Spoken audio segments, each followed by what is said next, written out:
Assalamualaikum warahmatullahi wabarakatuh. Perkenalkan, nama saya Rizky Prasetya dengan NIM 23002043 dari kelas Manajemen Humas dari sesi 197 dengan dosen pengampu Bapak Dr. Hanif Al-Qadri MPD dan Ibu Dr. Merika Setiawati MPD. Baiklah, pada video kali ini saya akan melanjutkan pembahasan saya mengenai kegiatan public relation dan syarat-syarat apa saja untuk menjadi praktisi public relation. Pembahasan kali ini merupakan kelanjutan dari materi di video saya minggu lalu, yaitu mengenai peran dan fungsi public relation. Baiklah, di sini kita akan melihat apakah seorang yang bertugas sebagai public relation itu sudah layak dan memenuhi syarat-syarat untuk menjadi seorang praktisi public relation. Di sini ada beberapa kegiatan dan syarat yang harus dipenuhi dan yang akan kita bahas agar kita bisa menjadi seorang public relation. Yang pertama untuk yang kita bahas yaitu mengenai kegiatan public relation. Di dalam lembaga manapun itu sebenarnya merupakan implementasi dari tugas public relation untuk mencapai tujuan dari organisasi dan menjalankan fungsinya yaitunya sebagai ujung tombak dari sebuah lembaga. Pada hakikatnya, petugas atau praktisi dari public relation adalah mereka yang memiliki kegiatan atau kemampuan dalam konteks komunikasi, atau bagaimana mereka bisa mengkomunikasikan semua hal yang memang seharusnya dipublish atau diketahui oleh publik.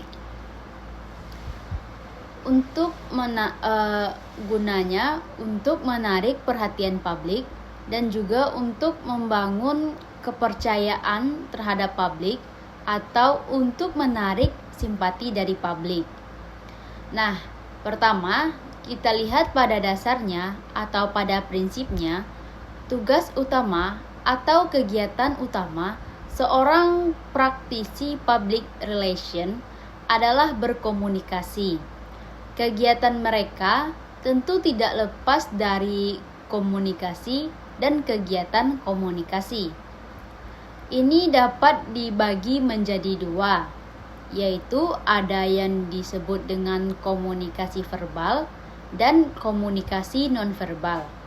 Yang mana yang kita ketahui yaitu komunikasi verbal itu merupakan komunikasi secara langsung, secara face to face, atau melakukan open house, dan juga seperti kita melakukan sebuah podcast, itu berupa komunikasi verbal.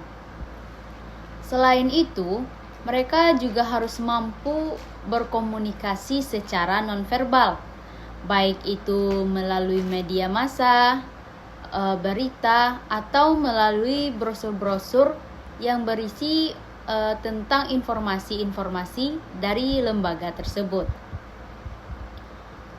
Public relation harus memiliki kemampuan dan kecakapan dalam berkomunikasi. Seperti yang telah saya bilang tadi, yaitu baik komunikasi itu secara verbal maupun nonverbal. Aktivitas utamanya public relation minimal ada 3 katanya, yaitu yang pertama adalah sebagai komunikator, yaitunya menyampaikan komunikasi kepada publik, dan yang kedua adalah sebagai backupnya manajemen.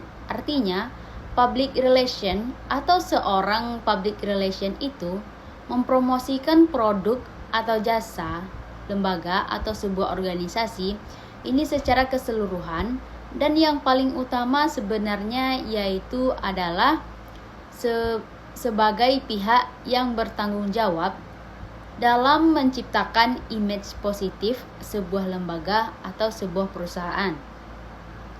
Kalau seorang public relationnya buruk, maka bagaimana respon dari masyarakat juga akan buruk. Nah, selanjutnya di sini saya akan membahas mengenai aktivitas-aktivitas apa saja yang akan dilakukan oleh seorang public relation. Yang pertama disebut dengan komunikasi. Komunikasi yaitu pertukaran ide secara sederhana, baik secara verbal ataupun non-verbal. Kegiatan pertama adalah komunikasi. Yang kedua adalah publisitas, yaitu pesan yang sudah didesain sedemikian rupa untuk kemudian dipublish dalam bentuk berita ataupun yang lain dengan kegiatan ataupun yang lainnya. Di sini, kegiatan ini bisa menggunakan media-media seperti media massa maupun media cetak dan lain-lainnya. Kemudian aktivitas yang ketiga adalah promosi. Salah satu kegiatan public relation adalah melakukan promosi, yaitu aktivitas mengkreasikan atau menstimulasikan perhatian terhadap produk dan perhatian terhadap produk. Dan yang keempat adalah terkait dengan agen. Agen itu bisa kita katakan sebagai perantara antara lembaga dengan publik. Yang kelima adalah sebagai pendukung. Pendukung pemasaran dan tujuannya memang untuk beriklan di sebuah organisasi. Dan yang terakhir yaitu disebut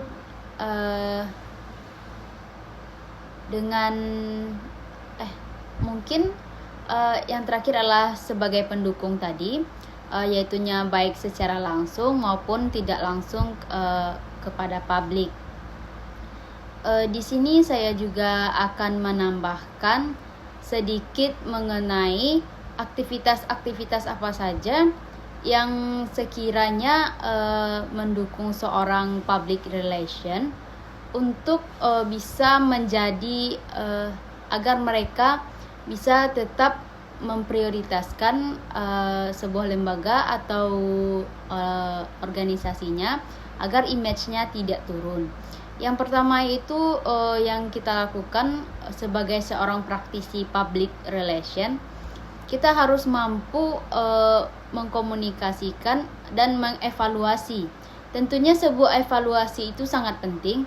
Jika seandainya kita ada di sebuah lembaga, lalu kita sedang mengkomunikasikan mengenai bagaimana sebuah lembaga kita. Lalu kita dalam mengkomunikasikan tersebut, kita mendengar sebuah berita bahwasanya ada hal yang kurang cocok di masyarakat atau di publik mengenai lembaga kita. Hal yang harus kita lakukan sebagai seorang praktisi public relation selanjutnya yaitu mengevaluasi bagaimana apa-apa saja yang sekiranya tidak diterima oleh publik, dan kita harus mencari tahu bagaimana supaya image itu kembali baik, kita mendapatkan citra yang baik lagi. Seperti kita melakukan riset, kita cari tahu bagaimana apa penyebab yang tidak disukai oleh publik dan apa solusi yang harus kita lakukan. Sehingga setelah melakukan evaluasi, kita lakukan kembali sebuah promosi atau mengkomunikasikan lagi kepada publik apakah sudah diterima atau belum. Mungkin hanya sekian yang dapat saya sampaikan mengenai kegiatan, syarat-syarat dan kegiatan apa saja yang dilakukan oleh seorang public relation. Saya cukupkan sampai di sini mengenai pembahasannya. Jika ada kesalahan dan kekurangan, saya mohon maaf. Saya akhiri dengan wassalamualaikum warahmatullahi wabarakatuh.